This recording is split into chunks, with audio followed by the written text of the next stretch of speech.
So, talking about an end-to-end solution, when one of these areas is overlooked, what do you guys see happening when the hand doesn't have all its fingers? So it's organizational chaos in a structured environment, or an environment you would hope that would be structured, right? When the fire happens, right, you have a bunch of people that are used to operating in a certain way. When you add the mix of a security cyber attack or threat, people don't think rationally, right? Because it's a different approach.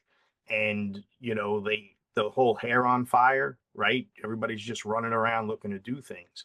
If that plan isn't solid and the technology isn't solid behind the plan, then you're going to have an issue. With outage now is roughly $700,000 a day.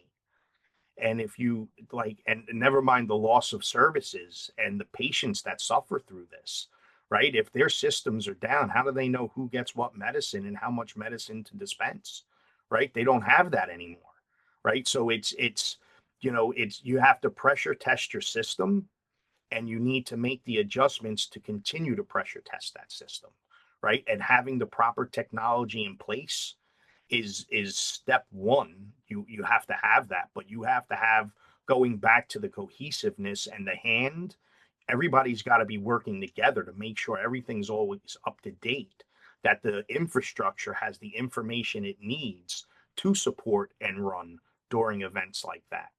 Yeah, and so going back to what we were talking about before, which is the downtime, and again, Change Healthcare, but others, when it becomes extended downtime, the impact is geometric.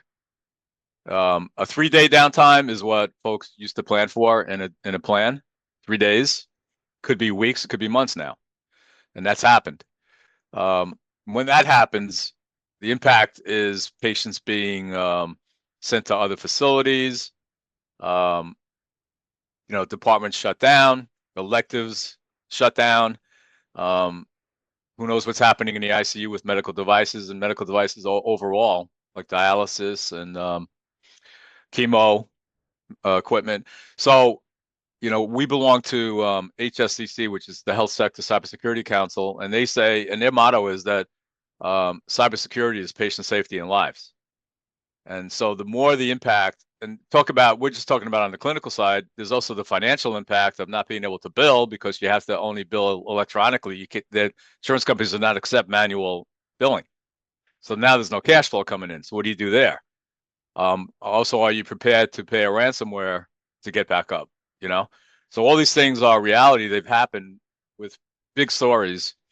And so what's the other side of the coin is to, have controls in place that could reduce that risk. And one of the main controls are provided by Sublimation Health, and Peter can talk more about that. But it reduces the risk of a really extended downtime, and also almost it could actually be no downtime, as opposed to 3 months. It could be none. That's how big it is.